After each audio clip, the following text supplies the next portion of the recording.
Hello, everyone, and welcome back to the Frankosaurus Rex channel. Today, we are talking about Super Troopers 3. Yes, there's a third one. And apparently, this one is called Super Troopers 3 Farva's Wedding, because that's exactly what the hell this movie's about. And we spend entirely too much time trying to make that a gag that lands. Now, I loved the original Super Troopers. That movie is still quotable, still rewatchable, still hilarious. Second one, yeah, it was a little weak, but Broken Lizard puts out a good effort. That one was all right. This one jumps in well after the second one ended. General peace, prosperity, everyone's calm, everyone's chilling, and things are generally good for the Broken Lizard boys.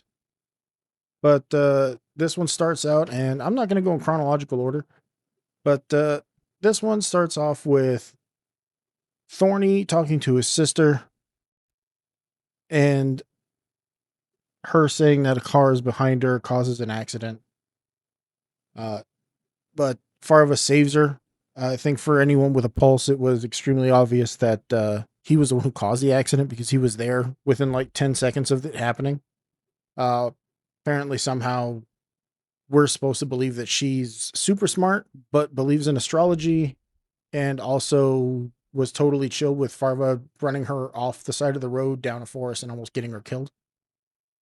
Uh, it looked like the beginning of Smile, too. You know, it was like that. It was like how that chick killed her boyfriend. It's kind of the same thing. But so Farva saves Sarita. Wedding preparations begin.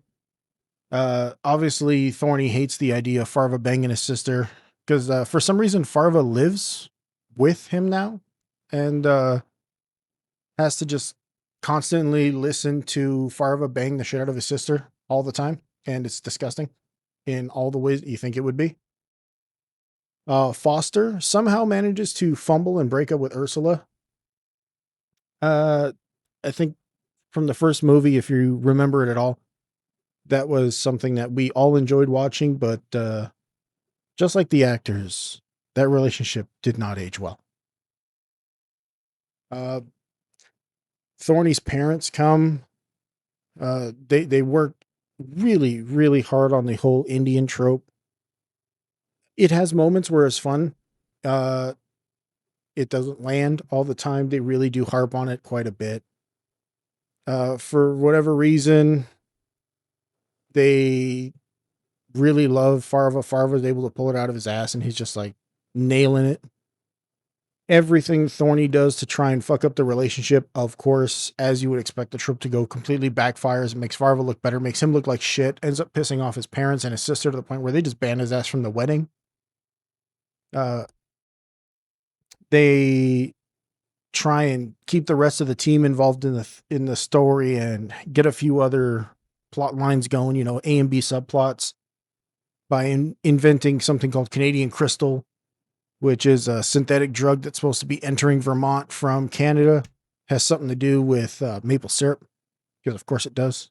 It's maple syrup. If you've seen the first movie, you know maple syrup's very important. But Captain Murkowski sucks. No one likes him.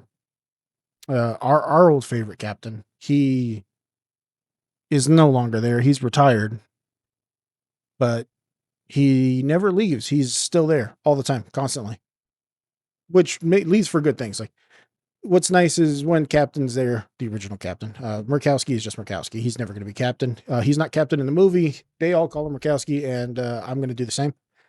But when the real Captain is there, you get that nice energy where they feed off of each other. It's funny. The jokes land a little better, and things just roll. It's great. You still have that same chemistry.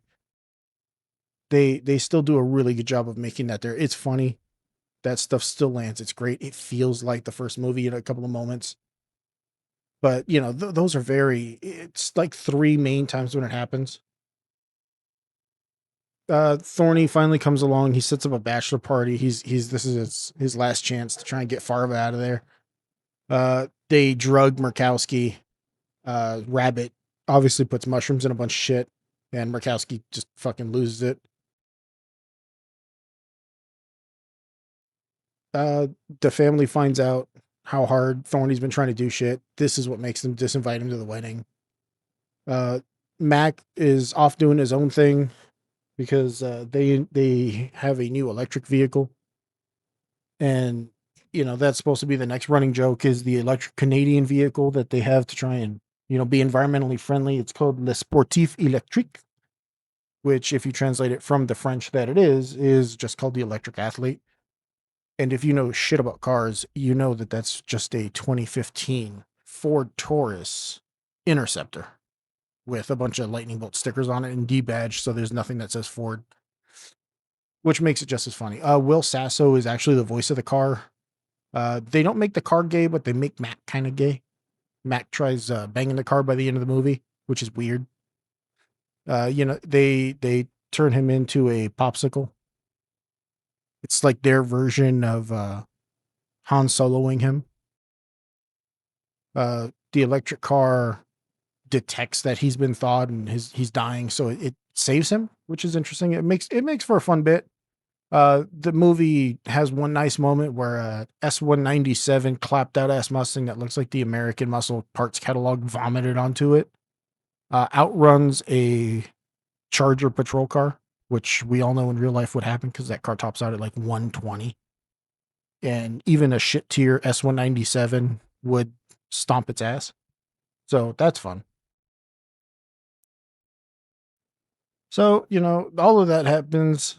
You got all these subplots going on. I'll be totally honest with you. I saw this in theater. The theater was disappointingly thin. There was not a lot happening. There were very few people in there. I can't believe I'm saying this for a Broken Lizard movie, especially Super Troopers carrying the name. I thought there was going to be more people. I literally sat in this theater at one point completely alone. About an hour into the movie, I was texting my friend and I told him, I was like, dude, there's like 3 people in here with me. And then 3 people walked out and I went, they just fucking walked out. And I got up. I was able to just stand up and walk around. I was like, I am completely alone in this bitch. It was very disappointing. I'm really sad to say that, man. It's a Broken Lizard movie. Was it the funniest? No. Did I laugh as much as I wanted to? No. But you know what? It's not the first Super Troopers. The first Super Troopers came out of fucking nowhere. It was hilarious. Its jokes landed. It was new. It was fresh. This feels like the same thing. This is the same crew doing the same style of jokes in the same environment. The same, they're cops. They're being wacky. They got shenanigans sort of environment. And it does get a little old, but they do enough new stuff and those guys are just genuinely funny enough on their own where it didn't hurt anything. Like it was still a good time. It was still fun. Would I recommend watching this in theaters? No, it's not going to get a theater for me. It's going to get a stream it. Stream it when it's cheap. Don't pay $20 or whatever to stream this movie. Back in the day, we used to call this straight to DVD. I know for all you young people that aren't listening to this shit, that's what it was. We had movies that wouldn't go to the theater, would just go straight to DVD. Nowadays, it's straight to streaming. Somehow this got a theatrical release, which is good. That means the boys still got some juice, but it was disappointing. But in all reality, the movie was pretty decent. Not as funny as I was hoping. The jokes landed a little less frequently than I was hoping for, but it's not a bad film. Uh, I, I've had more time to think about it since I made my scorecard on it. I'm going to officially override my scorecard. I'm giving this one a 6 out of 10 on the scorecard. Now that I've had a little more time to stew on it, to marinate, this one's getting a 5. Overriding it, it's getting a 5. That's the bottom line.